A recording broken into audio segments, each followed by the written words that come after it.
Hello everyone. ये है probability series का फोर्थ वीडियो जहां मैं आपको बताने वाला हूं कंपाउंड बट डिपेंडेंट इवेंट्स के बारे में। पिछले वीडियो के अंदर मैंने आप लोगों को ये बताया था कि अगर इवेंट्स कंपाउंड हो और इंडिपेंडेंट हो तो उसका इक्वली लाइकली केसेस पे इम्पैक्ट क्यों नहीं पड़ता। और आज मैं आपको ये बताने वाला हूं कि अगर इवेंट डिपेंडेंट हो तो कैसे वो हमारे इक्वली लाइकली केसेस और फेवरेबल केसेस की प्रोबेबिलिटी की वैल्यू को चेंज कर सकते हैं। तो आइए चलते हैं पावर पॉइंट की तरफ और डिटेल में समझते हैं कि कैसे कंपाउंड बट डिपेंडेंट इवेंट का कॉन्सेप्ट काम करता है। कंपाउंड इवेंट में अगर हमें डिपेंडेंट इवेंट के स्पेशल केस को समझना है तो सबसे पहले हमें यह समझना पड़ेगा कि डिपेंडेंट इवेंट होते क्या हैं। डिपेंडेंट इवेंट की डेफिनेशन हमें क्या कहती है कि the outcome of first event affects the outcome of second event, मतलब पहले इवेंट की जो प्रोबेबिलिटी है उसका दूसरे इवेंट की प्रोबेबिलिटी पे इंपैक्ट आएगा। इसको छोटे से एग्जांपल से समझते हैं। एक बैग है जिसमें हमारे पास मल्टीपल बॉल्स हैं। मुझे एक ट्रायल करने को कहा गया और ये कहा गया कि आपने इस बैग में हाथ डालना है, बैग ए के अंदर, और आपने 3 बार में बॉल निकालनी है, मतलब हर बार एक ही बॉल निकालनी है। लेकिन आप जीतोगे तब जब आप येलो कलर की बॉल निकालो। दूसरी कंडीशन क्या है, वो जो बॉल आप निकालोगे ना, आप उसको वापस बैग ए में नहीं रखोगे, आप उसको बैग बी में रखोगे और आपने ये ट्रायल 3 बार करना है।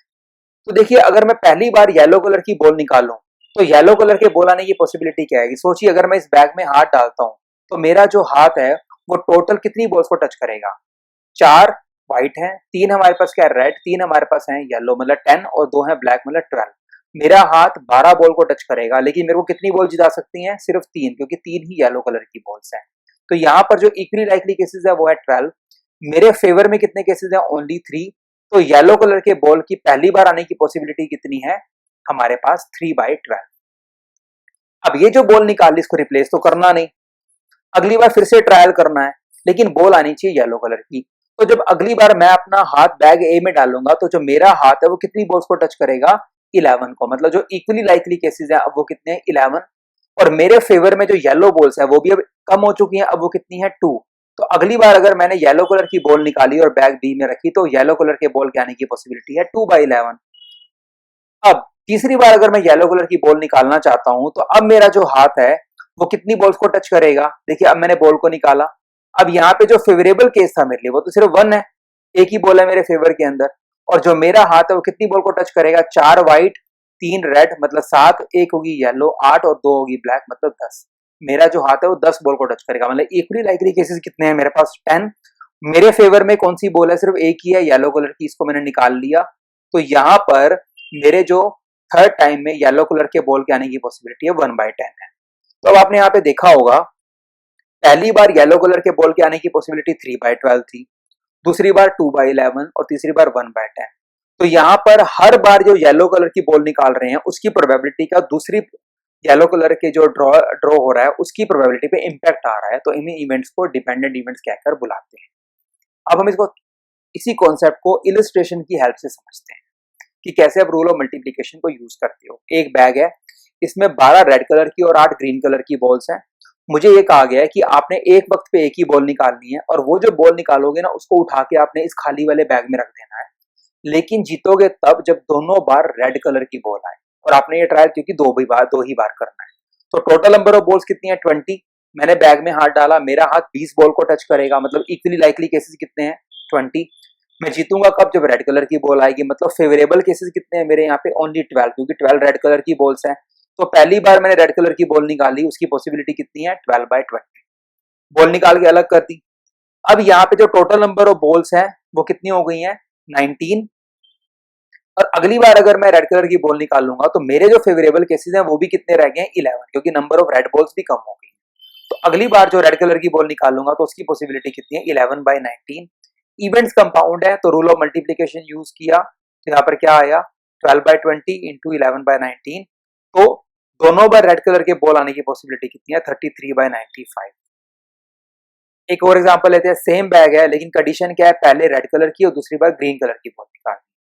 तो पहली बार अगर रेड कलर की बॉल निकालूंगा तो टोटल बॉल्स है 20, रेड कलर की कितनी है, 12। तो पहली बार बॉल निकाली तो 12/20 अलग कर दिया, ये पॉसिबिलिटी आ गई। अब क्योंकि इस बॉल को रिप्लेस नहीं किया तो इक्वली लाइकली केसेस कितने हो गए, 19। बट अगली बार कौन से कलर की बॉल निकालनी है, ग्रीन। तो ग्रीन कलर की कितनी बॉल से जिता सकती है, वो है 8। तो ये हमने 8 में से एक बॉल को निकाला। तो अगली बार ग्रीन कलर के बॉल के आने की पॉसिबिलिटी कितनी है, 8/19। तो रेड कलर के बॉल के आने की पॉसिबिलिटी थी 12/20 और ग्रीन वाले की क्या थी 8/19। हमारे पास टोटल कितना आ गया 24/95। अब हम लेते हैं पैक ऑफ कार्ड का एग्जांपल। एक पैक ऑफ कार्ड है, मतलब इक्वली लाइकली केसेस कितने हैं 52। हमें कंडीशन क्या दी गई है, आपने इसमें से 3 कार्ड निकालने हैं। जो कार्ड निकालोगे उसको आपने वापस पैक ऑफ कार्ड में नहीं रखना, अलग कर देना है उसको। जीतोगे तब जब पहली बार किंग का, दूसरी बार क्वीन का, तीसरी बार एस का कार्ड होगा। तो किंग के कितने कार्ड है हमारे पास 4 हैं। तो पहली बार अगर किंग के कार्ड की बात करें तो पॉसिबिलिटी कितनी है 4/52। उसको निकाल के अगर मैं अलग रख लूं तो टोटल नंबर ऑफ कार्ड्स अब मेरे पास कितने रह जाएंगे 51। और क्वीन के कार्ड के आने की पॉसिबिलिटी कितनी रह जाएगी, देखो 4 क्वीन के कार्ड अभी भी अवेलेबल है, तो क्वीन के कार्ड के आने की पॉसिबिलिटी 4/51 होगी। उसको भी निकाल के अगर अलग कर दूं टोटल नंबर ऑफ कार्ड्स कितने रह जाएंगे यहाँ पे 50। और अगर ये 50 रह जाएंगे मेरे पास तो उस केस के अंदर मैं यहाँ पे क्या करने वाला हूं, यहाँ पर अगर मैंने एस का कार्ड निकालना है तो एस के कार्ड कितने हैं मेरे पास 4। ये भी क्या आ गए, अब मेरे पास टोटल नंबर ऑफ कार्ड्स क्या है 50 और ये एस का कार्ड क्या आ गया मेरे पास 4/50। तो पहले किंग का, फिर हमारे पास क्या आ गया क्वीन का, और फिर क्या है एस का। पॉसिबिलिटी क्या है 4/52, 4/51, 4/50। ये मल्टीप्लाई किया, ये पॉसिबिलिटी आई 8/16,575। एक और एग्जांपल लेते हैं। ये पैक ऑफ कार्ड है, total number of equally likely cases कितने हैं 52। हमें क्या कहा गया है कि आपको कार्ड निकालने हैं बट दोनों कार्ड रेड कलर के होने चाहिए। देखो रेड कलर के कार्ड की बात करें तो यहाँ पे हमारे पास रेड कलर के डायमंड कार्ड भी हैं और हमारे पास हार्ट कार्ड भी हैं। तो टोटल रेड कलर के कार्ड कितने हैं 26। जो कार्ड निकालोगे उसको रिप्लेस भी नहीं करना, तो पहले रेड कलर के कार्ड के आने की पॉसिबिलिटी 26/52, उसको निकाल के साइड में रख दिया। तो अगली बार इक्वली लाइकली केसेस कितने हो गए 51। और टोटल रेड कलर के कार्ड कितने हो गए, एक से कम हो गए। तो मतलब अब अगली बार हमारे पास जो रेड कलर के कार्ड है 25/51। तो ये हमने मल्टीप्लाई किया, रेड कलर का 26/52 इंटू 25/51, हमारा आंसर आ गया 0.245। एक और एग्जांपल लेते हैं। पैक ऑफ कार्ड है लेकिन हम जीतेंगे कब, यहाँ पर पहले हार्ट का और फिर डायमंड का। देखो इक्वली लाइकली केसेस तो 52 ही है। पहले हार्ट का कार्ड निकालोगे, 13 हार्ट के कार्ड है तो ये आ गया 13/52। जो कार्ड निकाला है उसको रिप्लेस नहीं करना, साइड में रख दिया। तो साइड में रखने के बाद क्या होगा, इक्वली लाइकली केसेस कितने हो गए 51। और यहाँ पर अब हमारे डायमंड का कार्ड निकालना है, तो डायमंड के कार्ड की पॉसिबिलिटी कितनी रहेगी 13/51, क्योंकि डायमंड के कार्ड तो उतने ही है, तो टोटल नंबर ऑफ कार्ड्स हमारे 51 रह गए हैं।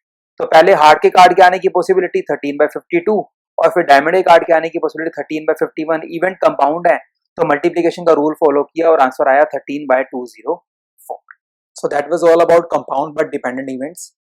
जैसा कि आपने इस वीडियो में देखा कि कैसे डिपेंडेंट इवेंट्स हमारे इक्वली लाइकली केसेस पे इम्पैक्ट डालते हैं। देखिए जब भी आप इस तरह की प्रॉब्लम से डील करते हैं तो सबसे इंपॉर्टेंट चीज आपके लिए है आपकी इमेजिनेशन, कि आपके सामने जो सिचुएशन है, आपके सामने जो प्रॉब्लम है, आप उसकी पिक्चर अपने माइंड में कैसी बनाते हैं। जितनी ज्यादा क्लियर पिक्चर आपके माइंड में होगी उतना ईजी होगा आपके लिए फेवरेबल केसेस और इक्वली लाइकली केसेस की कैलकुलेशन करना। आई होप आपको वीडियो अच्छा लगा होगा, तो इसको लाइक एंड शेयर करना ना भूलिएगा। और अगर आपने मेरा चैनल सब्सक्राइब नहीं किया है तो please do subscribe my YouTube channel. Thank you so much for watching this video.